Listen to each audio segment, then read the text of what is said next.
And then he's going to demand greatness as well. Been around Bill Belichick, been around Sean McVay, one of the greatest old OG head coaches. And then you got the young guy who has a lot of new wrinkles to the game. So he's been around it all. He's seen a lot. So I'm excited for him getting his first opportunity.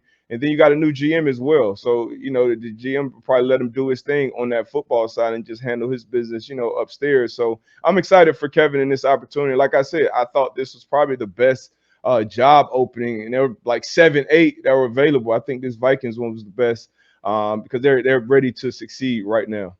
Well, I want to thank Darius Butler for joining me on the Ron Johnson Show. Up next, we got the Daily 3. That's 3 questions, 3 minutes each. Stay tuned. On the field, in the broadcast booth, Ron Johnson is Minnesota sports.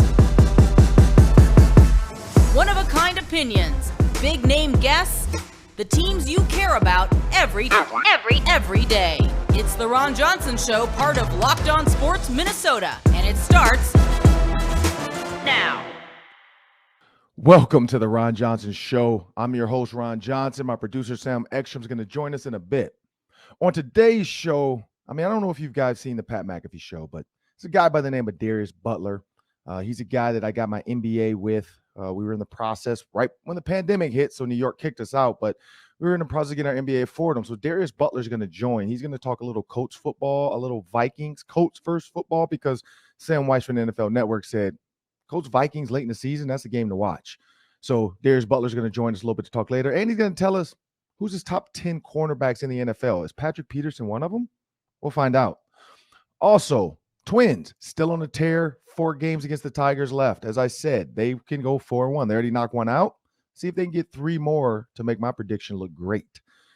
But first, as I bring Sam Ekstrom in.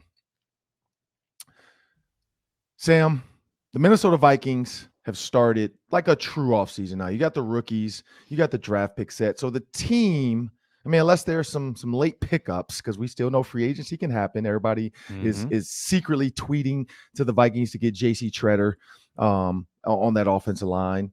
Who knows what happens with that? Who knows how cheap he's willing to go, how great this offense could look. Is he willing to come in and be a Quentin Nelson for the Vikings like he is for the Colts and say, hey, let's just go win a Super Bowl real quick?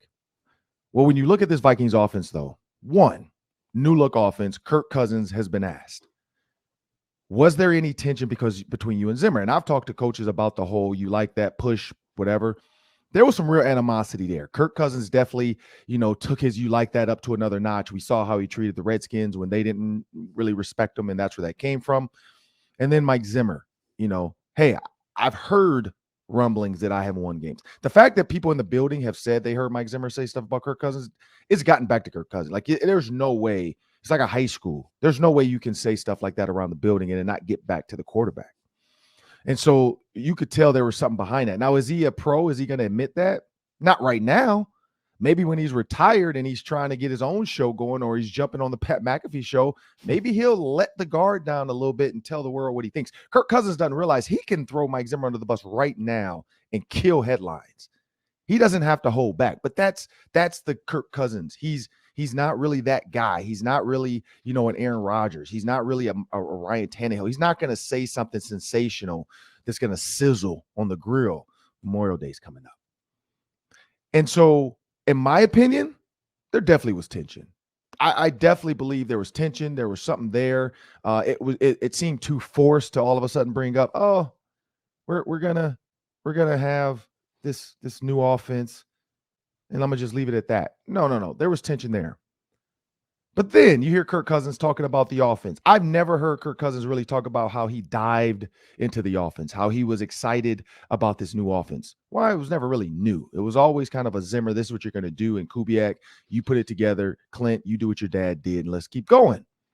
Well, when you think about Kirk Cousins in his offense, and I heard him say, flashcards. I'm learning this Rams new look offense. I'm memorizing a lot more now. I heard Kevin O'Connell say, Kellen Mond looked great making checks in practices. So that means Kirk is going to make those checks in practices. I was able to talk to a couple Vikings higher ups, and they're excited about that because they're like, yeah, I guess Kirk never really could change the offense. And now it sounds like he can. So now we'll see, can he do it? That's the question. It's not the question of if or when. It's can he? And if he can, who knows what this offense is going to look like, because now he can change protection. He can get the play that he wants, that he has on his flashcard right now. It's like middle school. I mean, he's got flash. My daughter's got flashcards in 5th grade. He's got flashcards. He's remembering these plays. And so I'm excited about that, because that is a change. That is different. I mean, what are your thoughts on that, Sam? So I think for the Vikings to get to where they want to go, which is a Super Bowl, I think they needed to open up the offense, become more pass-centric, and allow Kirk Cousins to enable Justin Jefferson to shine, to have Adam Thielen shine, and just to have a wicked, awesome passing offense. The question is, does Kirk Cousins have it in him to open up and get that done? Because in 2018, that was the one year we saw where the pass really was prioritized, to Mike Zimmer's chagrin. And Kirk Cousins probably had his most mistake-prone year in 2018, which was also another year where he was learning a new offense from scratch. 2019, 2020, 2021, very similar. He didn't have to learn a whole lot new. It was sort of similar to what he ran in Washington. And now, again, he's learning it from scratch. So I think that this needs to happen. It's a necessary change to see if Kirk Cousins can do it. The question is, can he? Can he kind of get out of this cookie cutter system where it was run the ball, play action on 3rd down, try to get the ball downfield? And I know I'm oversimplifying it, but he wasn't asked to think on his feet as much.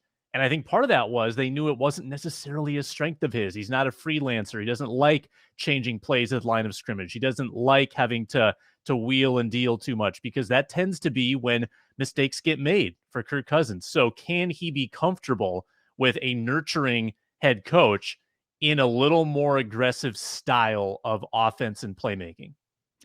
Yeah, and so your question to me was, can Kirk Cousins get it done, or will this affect him? My answer, short, no. He's had to learn new offenses. Yes, there were some tweaks here and there were some changes, but it was new. There was a new voice in his headset. There was a new quarterbacks coach. Even though his quarterbacks coach was Clint and then he moved offensive coordinator, you now still get a new quarterbacks coach. And so you're not spending as much time with that quarterbacks coach that you liked. Now the head coach, it trickles down. The head coach is the coordinator. So the head coach is going to the other offensive staff members, and he's going to the other quarterbacks coach. And he was a quarterback, so he's spending a lot of time with Kirk Cousins. So I premise it like this. When you look at Kirk Cousins, I look at Kirk Cousins, it's not a newborn baby because he's been around. He's a toddler, though. Kirk Cousins is a toddler. And how do you get a toddler to eat properly? You could leave a spoon sitting there with applesauce and kind of coach him up to go get that applesauce. And Sam, you got young kids. Good luck. Let's see what happens. Will it all get in his mouth? Will it end up on the wall? Is it on the couch? Is it going to be on the carpet? You know, I feel like a P.D. Pablo song. You know, is it under the cookie? Is it under the chair? I give you anything you no. That's a different song. Y'all not ready for that one. But when you think about Kirk Cousins, he's getting spoon-fed. Kevin O'Connell and that offensive staff, they're sitting there with a spoon, and they're feeding Kirk. And Kirk is eating it all up. Could you say that again? My apologies. I couldn't.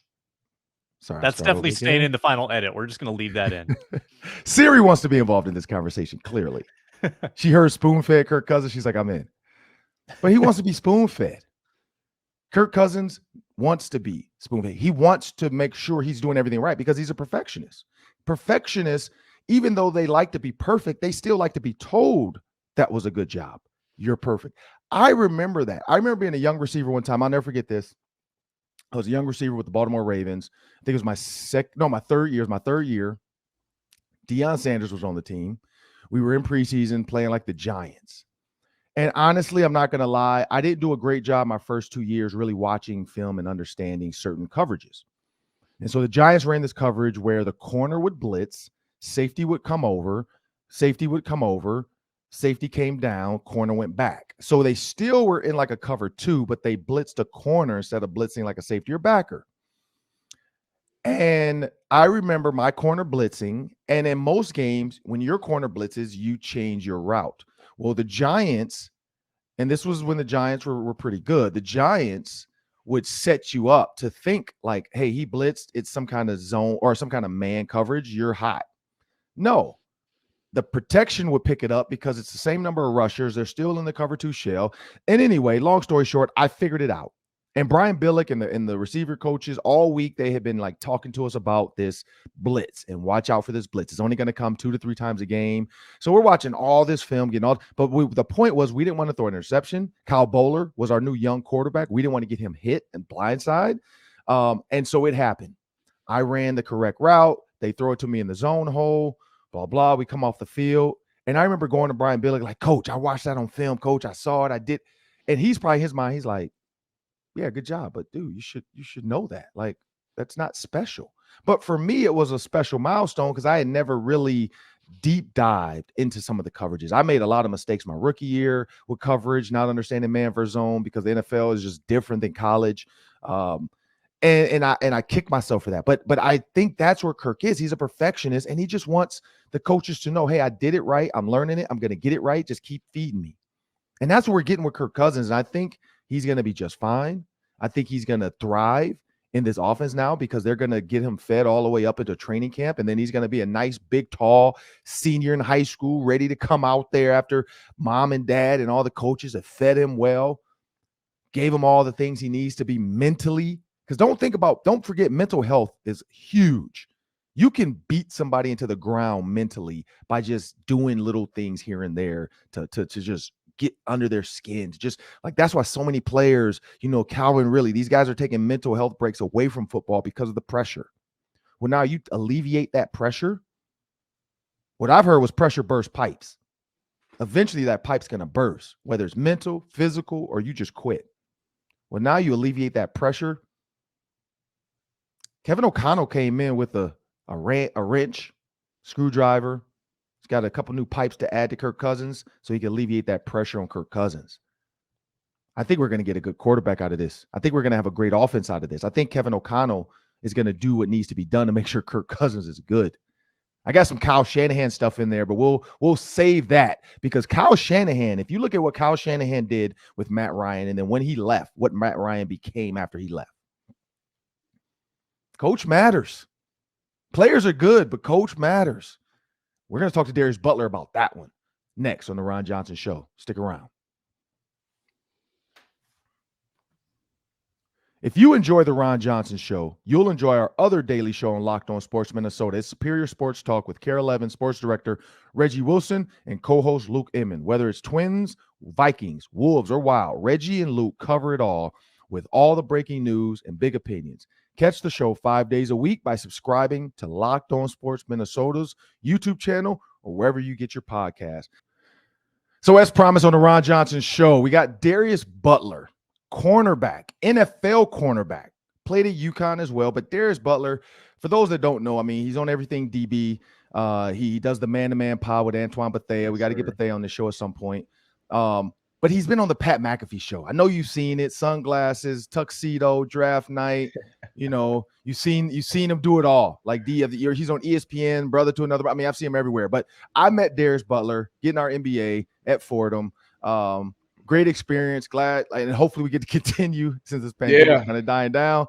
But yeah, man. So let's just jump into this. Darius Butler, former NFL guy. He's a Colts guy though. He does love the Colts. Pat McAfee as well. We had Steve Weish on the show a week ago for NFL Network, and we asked him, like, hey, what are some games to watch in the NFL?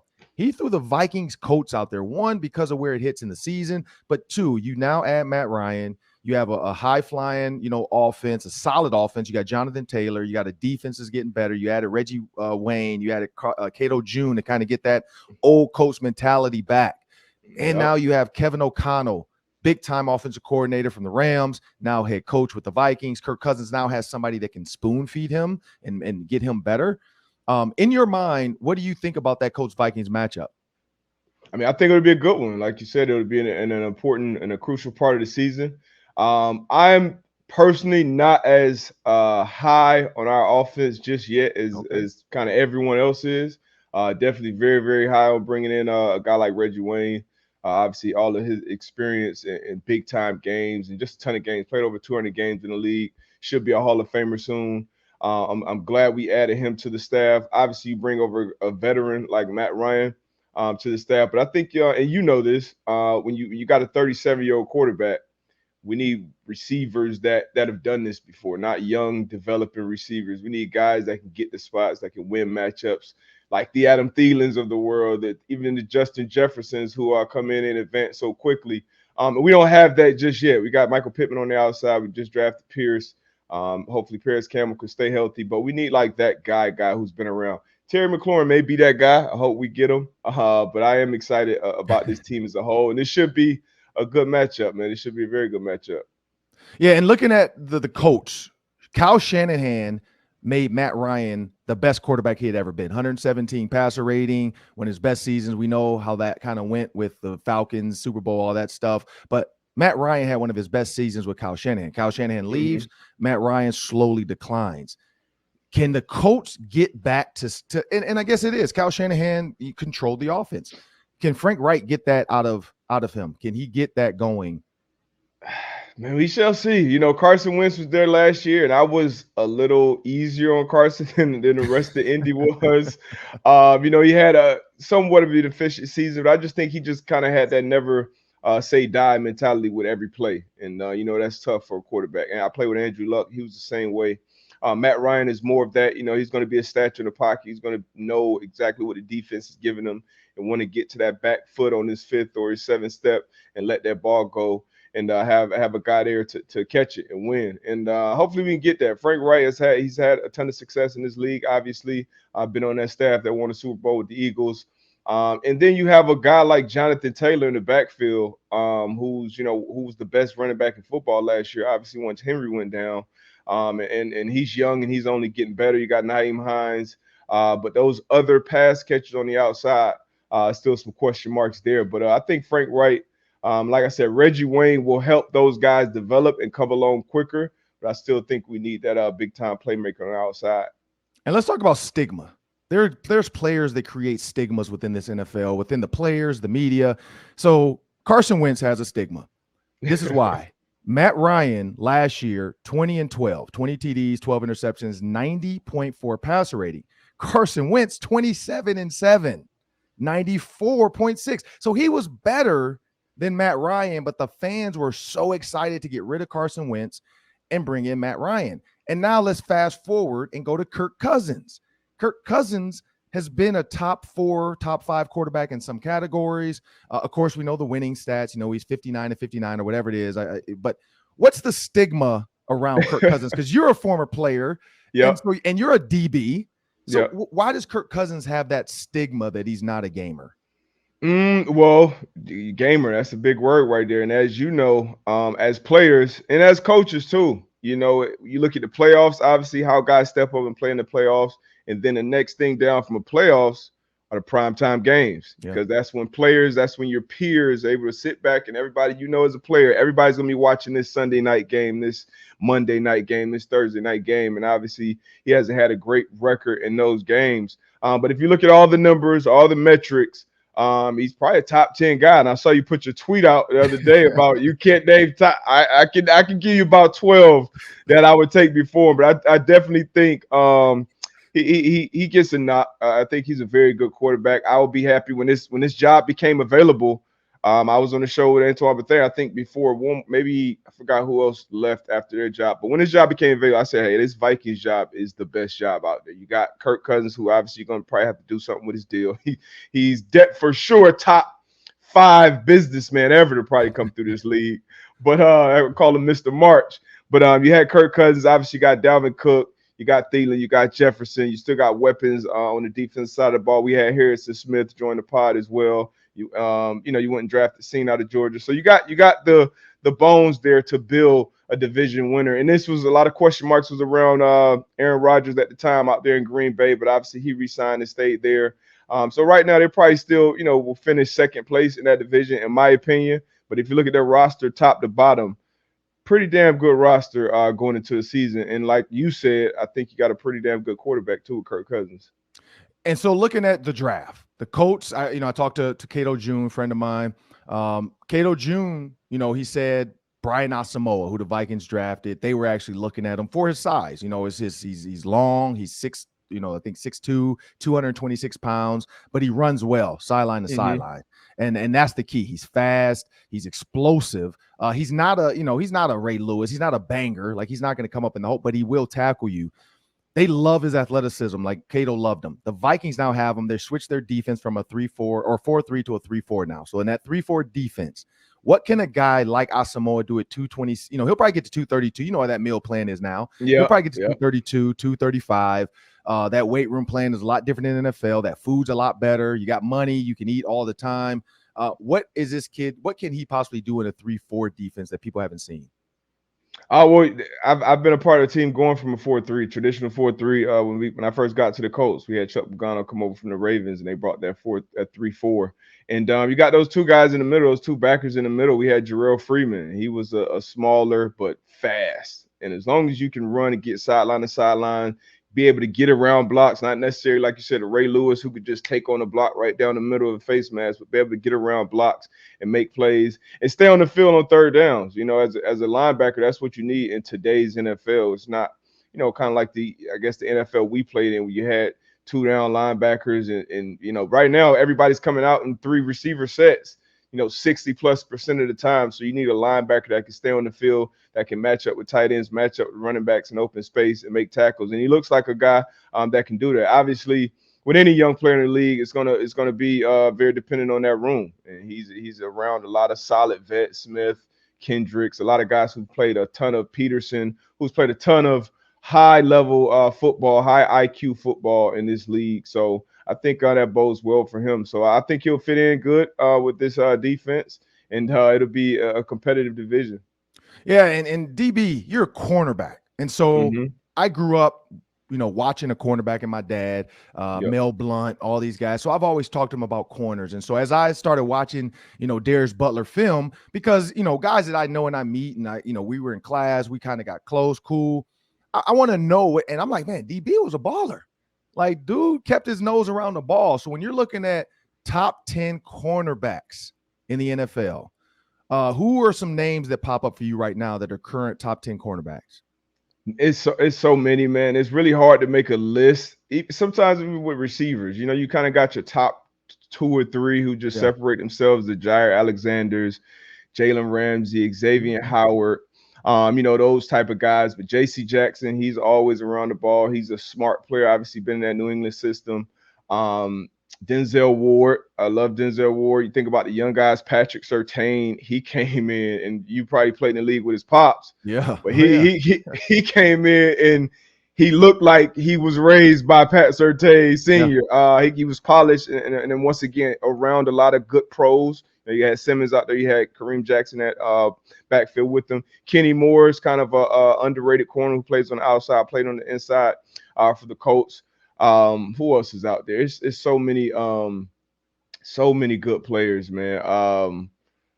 Even Gilmore. Gilmore's still up there. I think Gilmore, when he comes, because he was never fully healthy last year. He got back with the Panthers later on in the season, still played real good ball. So I think with the full offseason to get his body right, being with that Colts medical staff, I think he'll be flying around with that defense they'll have out in Indy.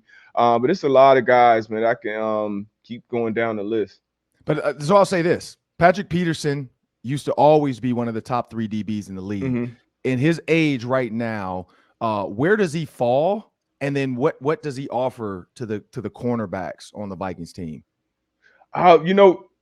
Like Pat's special. He came into the league, and I think his first 8 years he was a Pro Bowler out of the gate, 8 for 8, which I think like Barry Sanders did that, and maybe 2 other people ever. So he was very, very special. Obviously, extremely gifted athletically, and even at this age now, he's still one of the more gifted, athletically talented corners in the league right now. But obviously, he's not at that same level. But he's smart. He knows how to play ball. And he's at the point in his career where now his surrounding cast matters more. 5-6 years ago, 21 was good anywhere. Do whatever you want. Now 7, you want him around some good young talent, some good old talent, but surrounded by good players. So you keep piecing together that secondary, which they have this offseason. He can definitely still be a big piece of that secondary. But I wouldn't want. He's not at the point in his career where he's the guy you want as the cornerstone of your secondary. But he's definitely still good enough. Still plays a level of ball if he stays healthy, where he can be a high performer. So I'm looking forward to this year for Pat P and the Vikings. But he's age, father time gets us all except for Brady right now. He's the only person. So father time is 17,000,001 right now. So but I think Pat P is still playing some good ball. And this is where I'll leave you, man. Last one. When the NFL MVP conversation comes up, I know Jonathan Taylor, if he has another 2,000-something yard season, he's going to be up in there. There's usually 10 players that the voters kind of get to look at. Kyle Brandt from the NFL Network said that Kirk Cousins is his dark horse MVP candidate. So meaning he thinks he should be in that 10 to 7 range of potential voting as it goes, and he has a chance to win it if Kevin O'Connell can get him going. Do you think that's outlandish, or do you think that has a chance of happening if Kirk Cousins can throw for 4,800 to 5,000 yards this season and the Vikings go deep in the playoffs? Oh, no, not outlandish at all, especially if those things happen. And like we talked about, you have the pieces there. Now you got a young, first-year head coach. Shout out to Kevin O'Connell, my former teammate out in New England. But you got a first-year head coach, so he's going to have his growing pains. But he's coming from a Sean McVay, who is one of the best young coaches, in this league. So, and Kirk Cousins, like I said, he's been in this league a long time. He's shown that he's talented, and he's surrounded by other great talent. Dalvin Cook, I just saw him the other day. He looks like a new man coming out there with the Vikings right now. So not outlandish at all, man. Another dark horse, or I don't even know if he'll be a dark horse, Derek Carr, out there in Las Vegas with his surrounding cast. You look at these quarterbacks and the weapons that they have around them, Joe Burrow, Josh Allen, Justin Herbert. All these guys have, a stable of weapons around them. So they're set up to succeed. So Kirk Cousins by no means should be you look on paper, he should be set up for great success. So that's not crazy at all. And last one, I got to let you go. I lied. Always, just like his coach. you got 10 sprints, but hey, you got one more. Yeah, Kevin O'Connell. You said something I want to get you to talk about. Kevin O'Connell, real quick, as a player, what kind of player was he? Man, he energy, positive attitude, and obviously, he was a backup quarterback. Got drafted late behind Brady. So you see a lot of these backup quarterbacks going and do great things in the coaching ranks because they're used to being like, team guys and still playing their role, being pivotal in practice, being able to connect with the rest of the roster. They're out there, during the week playing with scout teams and backups and everything like that, guys that are playing special teams. So they can connect with – I play with Jacoby Brissett, play with Matt Hasselbeck, these Derek Anderson, all just great personalities. So I think Kevin O'Connell, he's going to bring that positive, that upbeat attitude, and then he's going to demand greatness as well. Being around Bill Belichick, being around Sean McVay, one of the greatest OG head coaches, and then you got the young guy who has a lot of new wrinkles to the game. So he's been around it all. He's seen a lot. So I'm excited for him getting his first opportunity. And then you got a new GM as well. So, the GM will probably let him do his thing on that football side and just handle his business, upstairs. So I'm excited for Kevin in this opportunity. Like I said, I thought this was probably the best job opening, and there were like 7, 8 that were available. I think this Vikings one was the best because they're ready to succeed right now. Well, I want to thank Darius Butler for joining me on the Ron Johnson Show. Up next, we got the Daily 3. That's 3 questions, 3 minutes each. Stay tuned. Do you want instant post-game reaction from insiders that cover your favorite sports teams? Well, check out our Locked On Sports Minnesota podcast on YouTube or wherever you get your podcasts. Following every Twins, Vikings, Wild, or Wolves game, our Locked On team hosts are broadcasting live with insiders like Kevin Gord for the Wild and Brandon Warren for the Twins. Never miss a podcast by subscribing to Locked On Sports Minnesota's YouTube channel. And please make sure you download and subscribe on wherever you get your platform, iTunes, Spotify, whatever it is. Download it and take us with you wherever you go. Well, it's that time of the show. Up next, we got the Daily 3. That's 3 questions, 3 minutes. Take it away, Sam.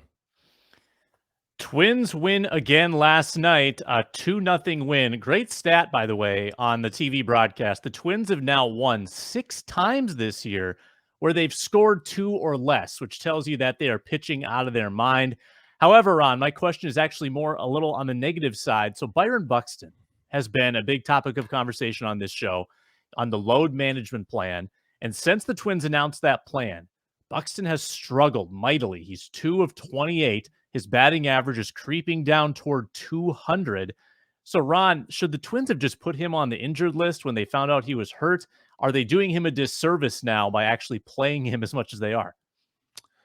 The fact that they're winning, I struggle with that one because maybe if he is out, there's a mental downtick in the team. I look at Steph Curry, and you look at when he was hurt and he was the sixth man, and people were saying, "Oh, are they rushing Steph Curry back too soon? Should he just relax? They're in the playoffs.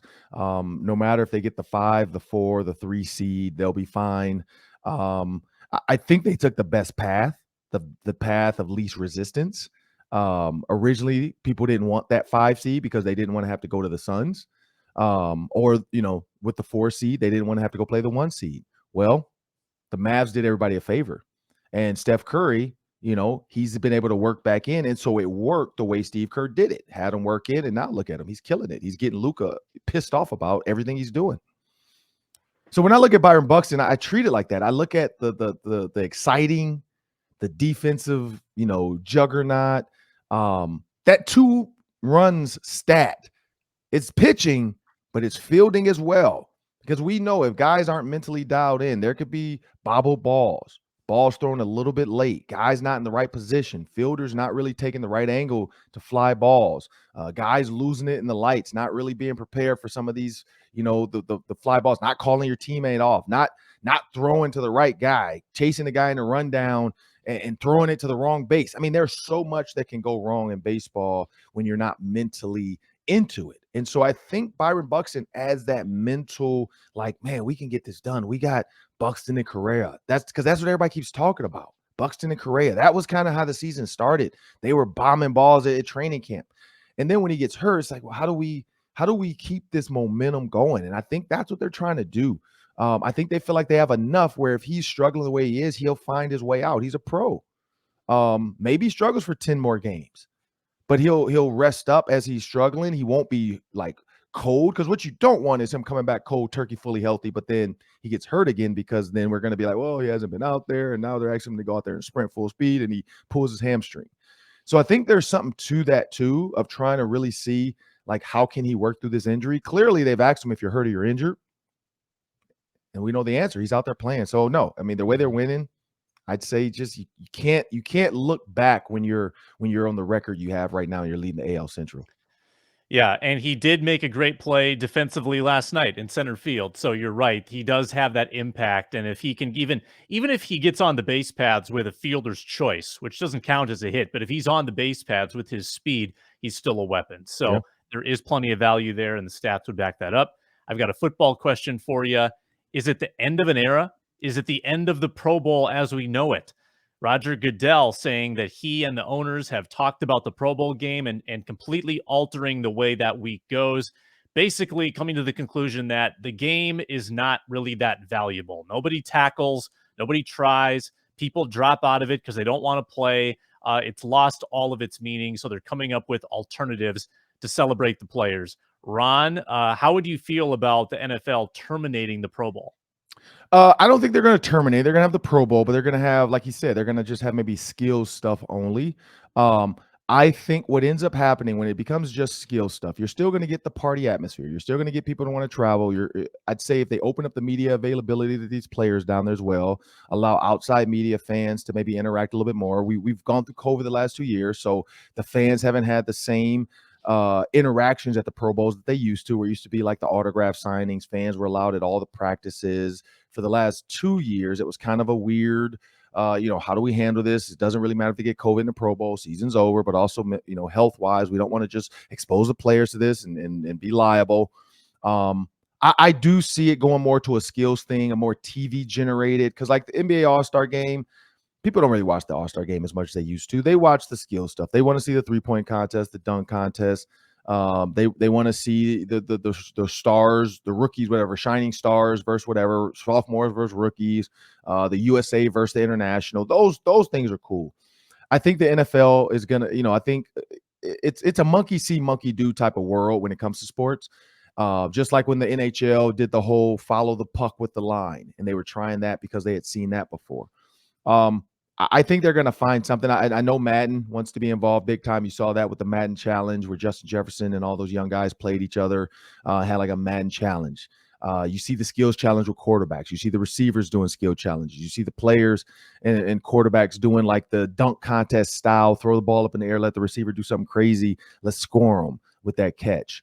I think you're going to see more of that. As far as the game itself, yeah, like the fact that it's two-hand touch now, even like running back runs through, as long as you have him in your grasp, he's good. Quarterbacks are breaking free. Mac Jones broke free, but then they blew the whistle because you can't touch the quarterback. It's like a glorified practice. And to put that on TV and waste our time with that, like and that's where Roger Goodell and the owners know all the big time, NFL analysts, Booger McFarland, all these guys, Marcus Spears, they're all tweeting like, man, what is this? Like, what is this crap? Like, I remember playing with Sean Taylor and going to the Pro Bowl because Ed Reed went, and Sean Taylor decapitating a punter. I've seen guys, now again, that was the only time that happened. Other than that, it wasn't big hits, but there were true tackles. There were guys really trying to run and play defense and one-on-ones. Guys weren't trying to hurt each other. But the Super Bowl guys were there because it was after the Super Bowl. Now with it being before, you're losing the Super Bowl guys, and I think that's the key. As guys pull out, you get less guys, superstars per se. And yeah, it's losing its luster. So I think they're going to come up with an NBA style format to try to help it out a little bit more. Yeah, I think they should have the starting quarterbacks do a schoolyard pick of 6 position skill players, have a 7-on-7, just sort of passing game. Then I would have dudes doing stuff they don't usually do. So have the offensive linemen kicking field goals, have the defensive backs trying to throw the ball. I would mix it up and get crazy with it because I think that'd be super compelling and fun. I'd say they need to have flags though. I'd say just make it flag football. If you make it flag football, put the protective little helmets on, I think that because then guys still can run full speed. There's still some action to it. Flag football, I've seen it at the US Bank Stadium. It's exciting when guys really are serious about it. I think that might be the route because in flag football, you can have offensive linemen playing receiver, running back. I like that thought. I like where you're going with that. So I think they could do that. All right. Minnesota Timberwolves have made a big hire. Tim Connelly, the new president of basketball operations, 5 years, $40 million. They poached him from the Denver Nuggets. And apparently Mark Lowry and Alex Rodriguez had a big role in the negotiations. So Ron, I ask you, is this new ownership group changing the culture in the Minnesota Timberwolves where they are actually maybe going to become a place where top executives, maybe even top players want to go to? Yeah, I think so. I think Alex Rodriguez adds a name to it that people recognize. When your phone rings, and if you have A-Rod saved, or if you don't, you see that number pop up. My guess is he has probably a New York number or LA number or something like that, something fancy. But it pops up and, or you just see a Timberwolves because, even if you don't have it saved, the Vikings call you, it says Vikings on your phone. I don't know how Verizon does that. But, if they call and the Timberwolves are on your phone, you're going to answer.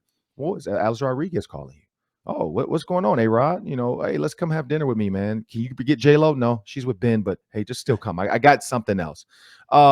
That's where I think, I think it becomes, because free agents is about whining and dining, trying to explain to them, whether it's players or front office guys, explaining to them the allure of Minnesota, the Lake Minnetonkas, the golf courses, the country clubs, all the stuff you're going to experience here, and then the organization. What are we going to do? How much money are we going to spend? What can we add to this franchise? What can we do at the Target Center to make it better? What can we do at their practice facility, their locker rooms?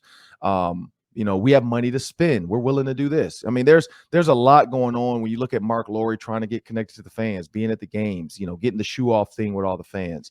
I think they're, and then you got one of the most exciting players. I saw the Netflix movies coming out now with Adam Sandler. He's in it. Anthony Edwards is in it. Hustle. So now you got one of the new exciting players who's kind of becoming a face, early face. Not really. You got to see if he can sustain where he's at. But kind of an early, exciting face to this league where years past, it's like, should we have gotten LaMelo? Did this backfire? No, you got the right pick, man. Anthony Edwards is that guy. LaMelo is good. He's definitely good. He was one of the top rookies, passing, shooting, doing exciting. But they needed a guy like Anthony Edwards, a bulldog, like a guy that, hey, Jimmy Butler, you say something, I got something to say back. You do something to me, I'm going to dunk on your player. Like they got a guy, now he just has to overcome some of the bad shot stuff, but they got a guy. And so now it's like, who can we add to this puzzle? What free agents want to come here and play with Cat and Anthony Edwards? I think that's a great move. And yes, I think they're changing the culture of that mindset of Glenn Taylor kind of sometimes being cheap, not being able to get top execs, keeping KG out of the facility. Once that final signature is done and that ink's dry, I think KG's coming right back. I think he'll be back on the bench or some fashion. He'll be right next to Mark Laurie maybe every game. But I think that's the next step too in that culture, getting KG back to embrace Minneapolis. Yeah, the Timberwolves have never been on the map as much as they are right now, maybe since the end of the KG era. Yeah. And not only are they a place that people want to come to, but they're a place where people want to stay. So you got a good player like Karl-Anthony Towns, Anthony Edwards. I think the Timberwolves are now more appealing for those guys to stick around instead of maybe wanting to get out, which is just as important to retain your talent when you're in a place like Minnesota. Yeah, I agree. Well, that'll do it for the Ron Johnson Show. I want to thank you guys for joining me. Please go back and listen to that Darius Butler interview. It was awesome. Great guy. Love him. A little bit bullish on the Colts, of course. We know he's a code. Also, Daily 3. And then Kirk Cousins. Go check out that first segment. Make sure you download, subscribe, wherever you get your podcast. Please subscribe, download, wherever you get your podcast. And also you subscribe on YouTube. Take us wherever you want. Search Locked On Sports Minnesota, and you can find the Ron Johnson Show. Well, that'll do it for today. Thank you for listening.